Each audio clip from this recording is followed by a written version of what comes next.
Radio Infinita, con el auspicio de BCI Corporate and Investment Banking, banqueros comprometidos con tu negocio desde 1937, presentan Mirada Financiera. La periodista Paulina Yarur analiza los principales hechos que mueven a los mercados financieros de Chile y el mundo. ¿Cómo están? Bienvenidos. Comienza hasta ahora Mirada Financiera en este martes 27 de septiembre de 2016. Hoy acompañada de Roberto de la Carrera, gerente de inversiones Asset Management BCI. ¿Cómo estás, Roberto? Bienvenido. Muy bien ustedes, muchas gracias. Tenemos harto que conversar, una mañana que ha estado marcada por el discurso o los discursos o el debate de Hillary Clinton y Donald Trump en el día de ayer en Estados Unidos, que ha generado varias apreciaciones de monedas, por ejemplo el peso mexicano, también los mercados un tanto más calmos, y también a nivel local se está centrando en lo que va a ser el viernes, en el presupuesto que va a presentar Rodrigo Valdés, qué va a pasar con el crecimiento, qué va a pasar con el reajuste. También el viernes vamos a tener cifras sectoriales y también una mirada a lo que está pasando en esta reunión de Arabia Saudita con respecto a la limitación o no del precio del petróleo. Ayer, al parecer, se limitaba, pero al día de hoy no se limita por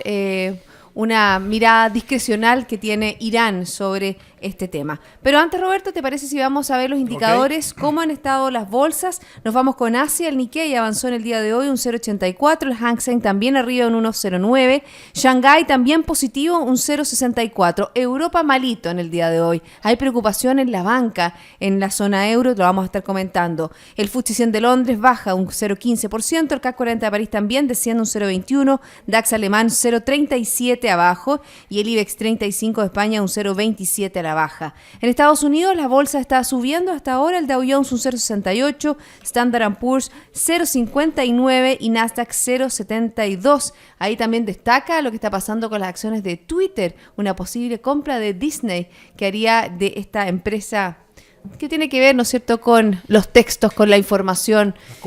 Comunicación. Y nos vamos a Santiago, el IPSA está cayendo hasta ahora un 0,86 y el IJPA también desciende un 0,71%.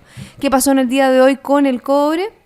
Tuvo un retroceso de un 0,4%, llegó a $2.16 la libra en la Bolsa de Metales de Londres, registrando su valor más bajo desde el 21 de septiembre. ¿Y qué pasó con el dólar? Tuvo un alza de un 0,9 pesos con respecto al cierre de ayer. El dólar avanzó un 662,5 comprador y 662,6 vendedor. Recuerda que nos puede escuchar online en www.infinita.cl y también nos puede seguir a través de Twitter, @infinitafm. Partimos con Estados Unidos y este debate entre la candidata demócrata Hillary Clinton, muy vestida de rojo, típico a nivel político, el rojo, según los analistas, llama la atención. Has visto también en la política chilena, cuando están los precandidatos presidenciales, también se ponen corbata roja. Algo tendrá que ver en el marketing político la corbata roja. No lo usó mucho, parece Trump, ¿eh? Porque No, Trump no lo usó y bueno, pero después... Yo creo que el asesor comunicacional, está medio despedido, pero... Bueno, como ha pasado, la verdad que después de varios debates, él hace cambios muchas veces en su equipo. Ha sido la tónica. O toma decisiones solo. De hecho, no se preparó para ayer. Y eso sí se vio, a una Hillary Clinton muy preparada, muy sólida en sus argumentos, y un Donald Trump, bueno, con el discurso de siempre, la verdad, que no cambió un poco la tónica de lo que le ha dicho. Y fíjate que no suavizó el mensaje con respecto, por ejemplo, a lo que podría pasar con México, a lo que podría pasar con China. Y ahí estuvo el pragmatismo de Hillary Clinton con respecto al comercio. El comercio no es bilateral, sino que el comercio... el libre comercio. El libre comercio, porque si bien ella no es... Ahí también estuvo medio débil. Pero no es muy afín a este tratado transpacífico que fue el que promovió Barack Obama. Ella sí se mostró bastante pragmática y dijo que Estados Unidos necesitaba tratados de libre comercio. Pero vamos desgranando, ¿te parece? Perfecto. Bueno, el primer tema yo creo que es interesante ver... ¿qué pasó con la crisis económica? Porque uno de los grandes temas que estuvo el debate de ayer fue la crisis económica y cómo la candidata demócrata destacó lo que le había tocado a Barack Obama durante estos años. ¿Y qué es lo que hizo Donald Trump? La verdad que aprovechó este tema para culpó a México y a China, países que se han convertido en sus argumentos favoritos para explicar los males que tiene la economía estadounidense. Sí, pero es medio mentiroso, porque y que uno de los temas también se discute si fuera el presidente, porque Estados Unidos hoy día mantiene déficits comerciales con más de 100 países en el mundo. Y eso lo que ha traído es mejor calidad de vida para los americanos. O sea, cerrar esos libres de comercio que tiene hoy día con el resto del mundo es subir el costo de vida a los americanos. Entonces, es como medio asimétrico el tema, pero es vendedor. Ese es un poco el tema. La campaña, básicamente, la de Trump versus la de Hillary y la de Trump, es una campaña más a la antigua, el voto duro, el voto, ¿no es cierto?, el voto manufacturero, el típico americano medio que con todo este tema de la globalización, que no se ha capacitado, ha tenido que enfrentarse a trabajos de menor calidad. Es un poquito lo que él apela, y le echa la culpa, obviamente, cuando el gran activo que ha tenido Estados Unidos ha sido la inmigración. Obviamente, siempre en la inmigración hay un efecto de cola ahí que se te cuela lo peorcito, ¿no es cierto?, y que te genera problemas. Pero no es el tema central. Pero él apela a ese voto nacionalista, ese voto que contra todo, que yo creo lo ha capturado, y lo ha capturado súper bien. Bueno, por eso tiene ese empate técnico que tiene con Hillary Clinton. La verdad es que en algún minuto, cuando se presentó Donald Trump, nadie apostaba prácticamente nada por él. Exactamente, ni los republicanos, y al final todo se fue una sorpresa a todo el mundo. Pero había un descontento del americano medio, del americano tipo, ¿no es cierto?, ese tipo, para caracterizarlo como el tipo que trabajaba en estas fábricas de autos, ¿no es cierto?, que vivía en un pueblo con una muy buena calidad de vida. Todo eso se ha perdido en Estados Unidos. ¿Por qué? Porque la globalización, ¿no es cierto?, y la competitividad de otros países le han ganado este quehacer a Estados Unidos, y ellos se han visto perjudicados por esto. Dos, el tema de la incursión de las tecnologías también ha generado bastante problema a Estados Unidos, ha trasladado mucho de la parte manufacturera a la parte de servicios.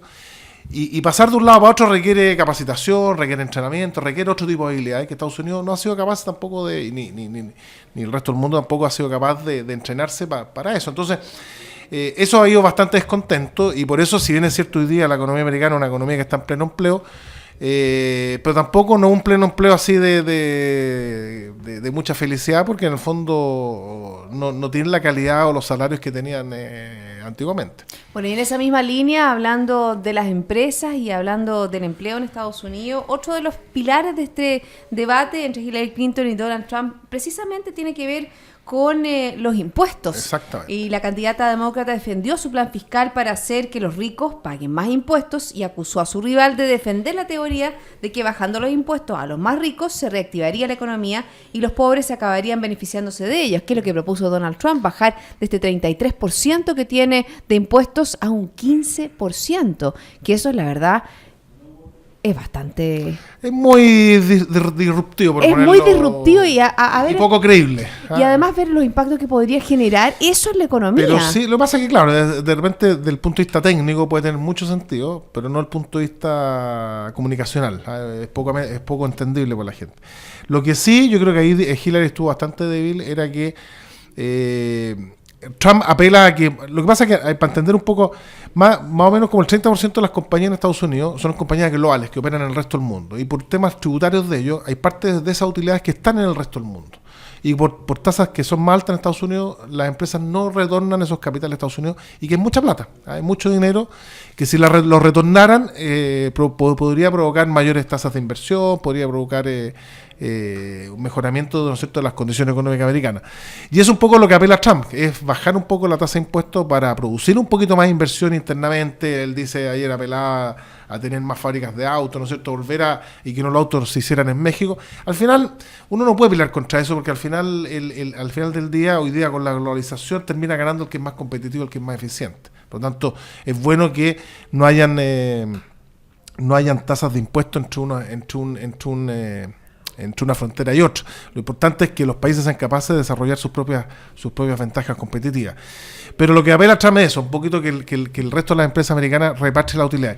Y lo que hace Hillary hace lo contrario. En el fondo no apela a que esta empresa traiga la plata, sino que lo que apela a que los que quieran invertir en Estados Unidos tengan que pagar una tasa de impuestos. Entonces, un poco ahí no se entiende mucho la discusión política, o sea, discusión económica. Pero, claro, ahí yo diría que un poco más tiene más razón Trump, ¿eh? No a las tasas que él dice, pero pero sí en el sentido más económico, por así Bueno, él decirlo. habla que obviamente que con estos impuestos tan altos acaban las empresas por invertir, ¿no es cierto?, en el extranjero, y ahí hace una culpa a los políticos. Dijo directamente, la culpa lo tienen los políticos, como la secretaria Clinton, que acusó a su rival demócrata de imponer regulaciones a las actividades económicas, mientras que él se presenta como un empresario de éxito y buen negociador. Permitió eliminarla. Bueno, y ahí también hubo una discusión con respecto a la declaración de impuestos. Cuando se habló de impuestos, Hillary Clinton dice, bueno, y usted no ha hecho la declaración de impuestos, ¿qué está escondiendo? No, Y no él la ha dice, mostrado. No la ha No mostrado. es que no la ha hecho. Pero pues claro, que no ha hecho públicamente por todo el tema que ellos... Bueno, ahí empieza un poco los golpes bajos, porque él habla de la declaración de impuestos, después él habla sobre estos 35.000 correos, también que le causaron altos problemas a la candidata demócrata. Eso es con respecto a los golpes bajos, porque es distinto, fíjate, el formato que tienen Estados Unidos al de nuestro país, porque ellos se contestan entre uno y otro. Sí. Aquí no. Y durante 1 hora y media.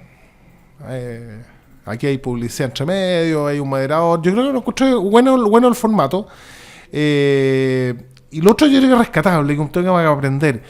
Fíjate que el tema más complicado que era Hillary, el tema de los correos, ella lo solucionó básicamente diciendo la verdad, que se equivocó. Sí.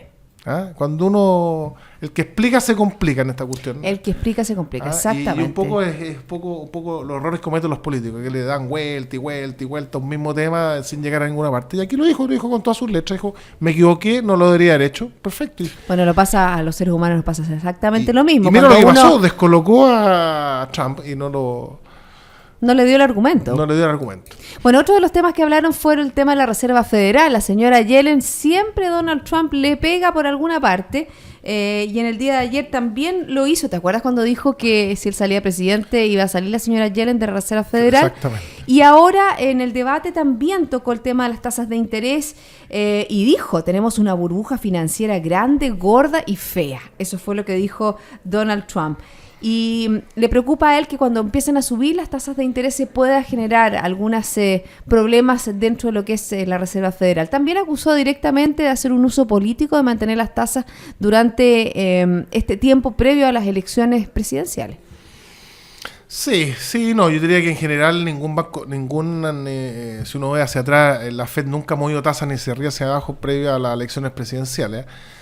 Dos, del punto de vista inflacionario, Estados Unidos hoy día tiene espacio todavía no está en cifras de alarma que diga hay que subir las tasas ya.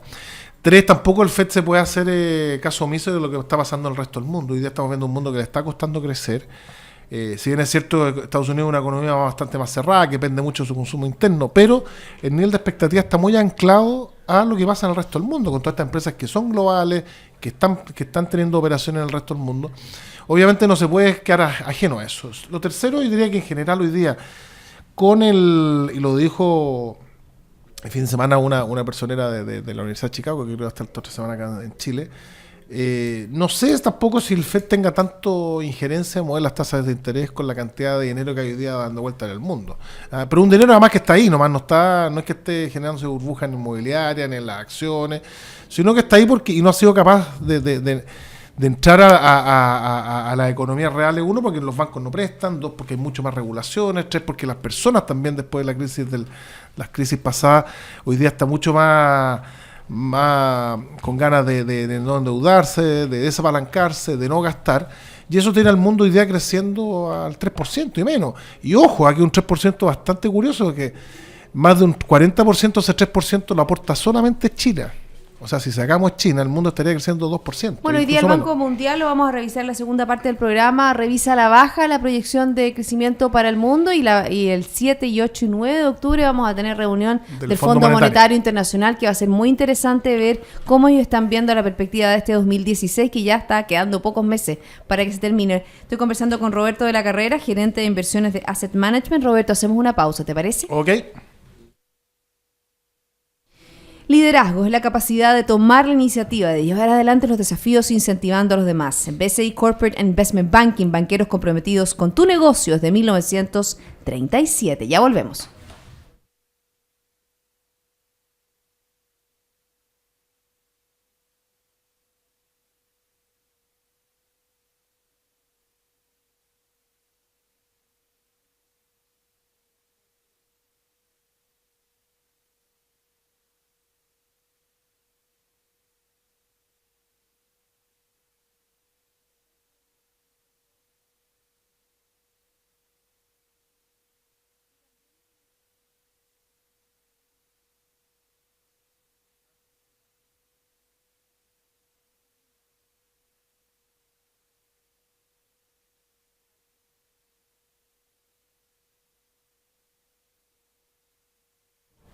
Estamos de vuelta, seguimos aquí en Mirada Financiera conversando con Roberto de la Carrera, gerente de inversiones Asset Management, BCI.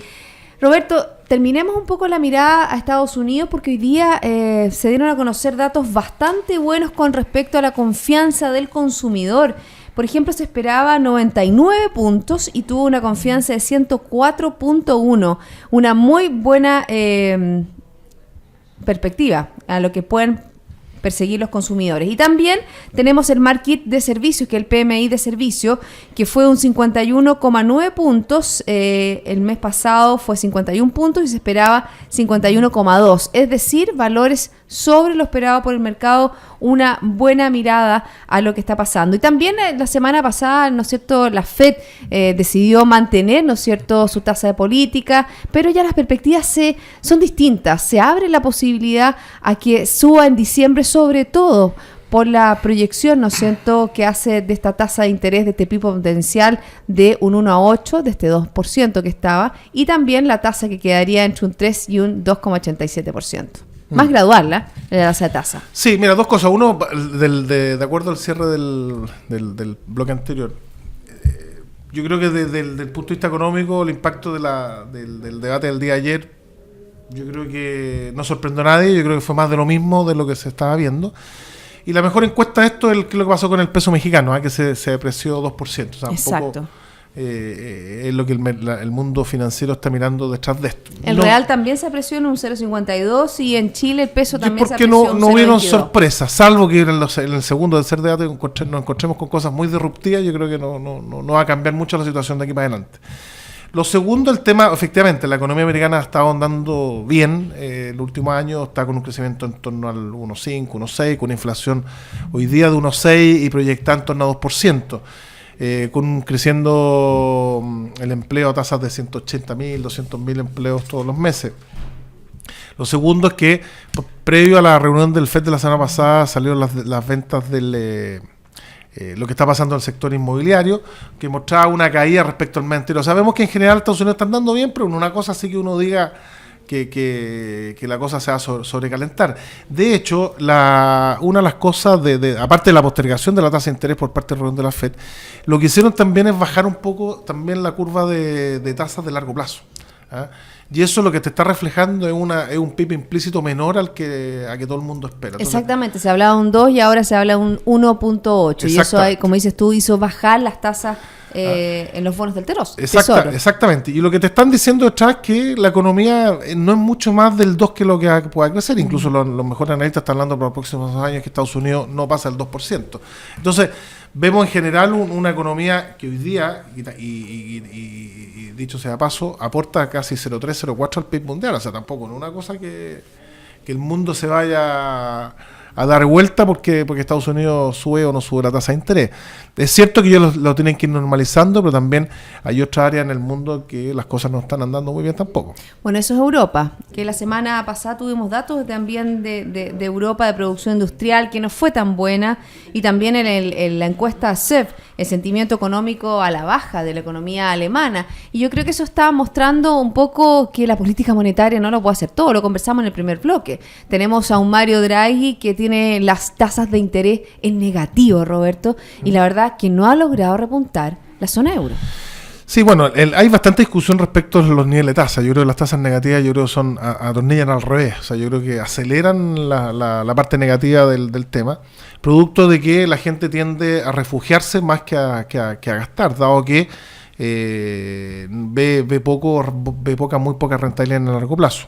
Es un tema. Lo segundo es lo que se está esperando, que el Banco Europeo insista en recomprar más otro tipo de clase de activos, que en fondo este dinero llegue un poco a la calle, cosa que los bancos puedan prestar plata, puedan las empresas invertir, ¿no es cierto?, la gente gastar, y así se recupera el ciclo.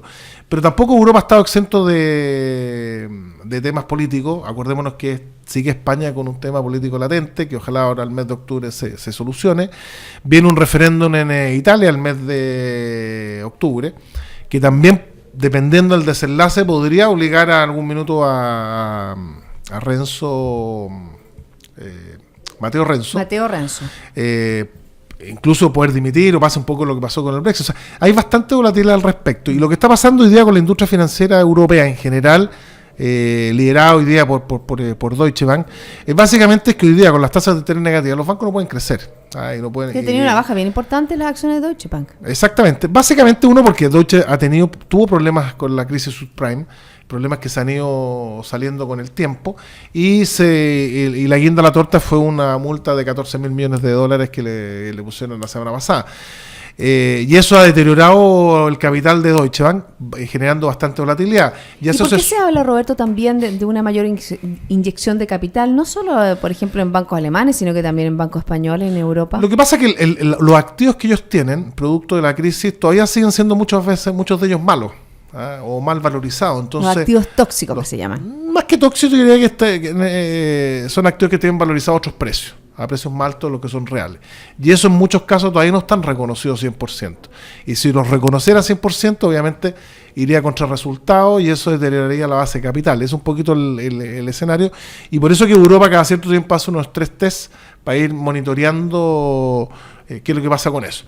Dentro de ellos está el caso Deutsche, pero yo diría que lo que más aceleró un poco la caída de Deutsche ha sido que, no sé si fue Merkel o el ministro de Finanzas alemán que dijo que no iba a salir a rescatar ningún banco. Entonces eso hizo que... pero en general, si uno ve bancos como Deutsche Bank, son bancos bastante sólidos, todavía tienen bastante espalda. Yo creo que es más una corrida de susto que de fondo, siendo que el banco igual se ha deteriorado en términos de resultados, pero también, así como está el caso del Deutsche, hay otros bancos italianos también que han estado con bastantes problemas. Hemos visto a estos bancos, el Ponce, ¿cómo se llama? No me acuerdo. Uno de los bancos más antiguos del mundo que también entró en default hace un par de semanas, un par de meses. Entonces, el tema es complicado, pero yo creo que tiene la suficiente base patrimonial como para salir adelante. Yo creo que lo que no ayuda en nada son tasas negativas, porque en el fondo no tienen cómo prestar. Volvamos a Chile, porque en el día de hoy tuvimos las ventas de minoristas de la región metropolitana que no fueron nada de buenas.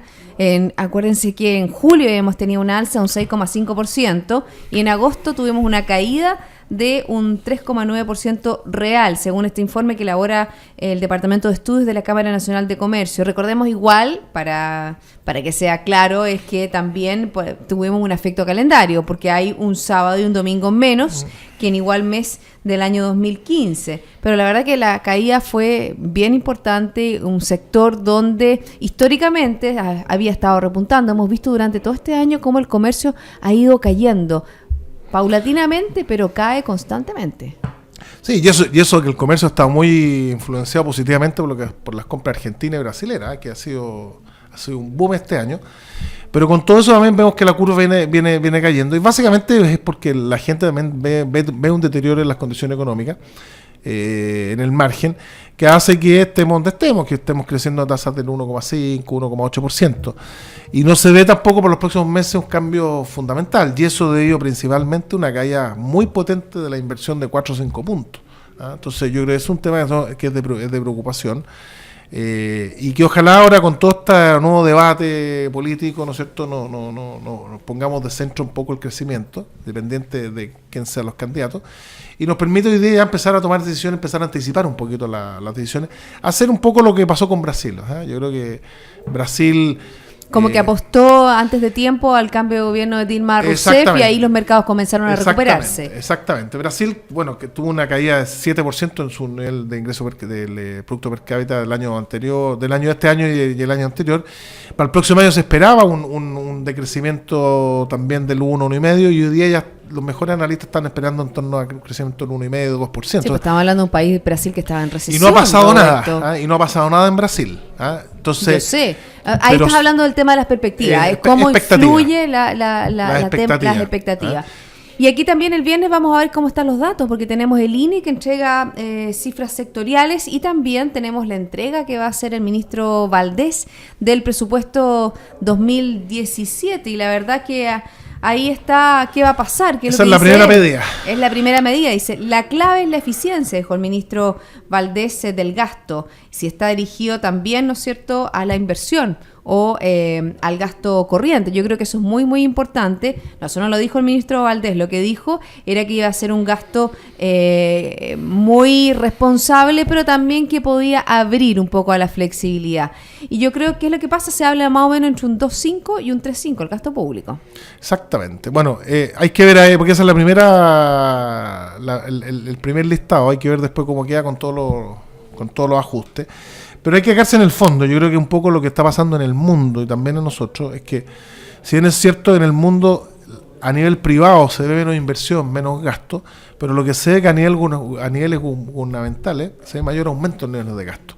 Pero no un gasto bueno, pero un gasto en gasto corriente, en gastos de salud, gasto de pensión, un gasto que no está produciendo, ¿no es cierto?, inversión, que un poco lo que tú acabas de mencionar. Es re importante que este gasto en general en el mundo se focalice más hacia la inversión, hacer puentes, hacer carreteras, hacer puertos. Y te van las concesiones, exactamente, muy importante. Que distribuirlo en gastos corrientes que no te generan, te pueden generar un beneficio de muy corto plazo, pero en largo plazo no te están generando crecimiento. Y ahí está la disyuntiva, ¿cuál es el impacto que tiene el presupuesto o el aumento del gasto en el PIB del país, en el crecimiento del país? Y ahí hay una discusión de cómo le impacta. Exactamente, bueno, el mejor ejemplo es que nosotros aumentamos 3 puntos el PIB en impuestos, pero en un gasto que no fue a crecimiento. Y vemos cómo bajamos de 4% de crecimiento a 1% de crecimiento. Bueno, ahí está el desafío que tiene el ministro Valdés. Por supuesto, lo estaremos comentando en este programa. Roberto, 1.000.000 de gracias por haberme acompañado en el día de hoy. Gracias a ustedes.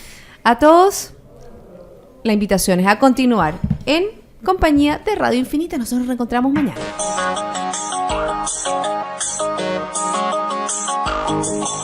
Esto fue Mirada Financiera, con el auspicio de BCI Corporate and Investment Banking, banqueros comprometidos con tu negocio desde 1937.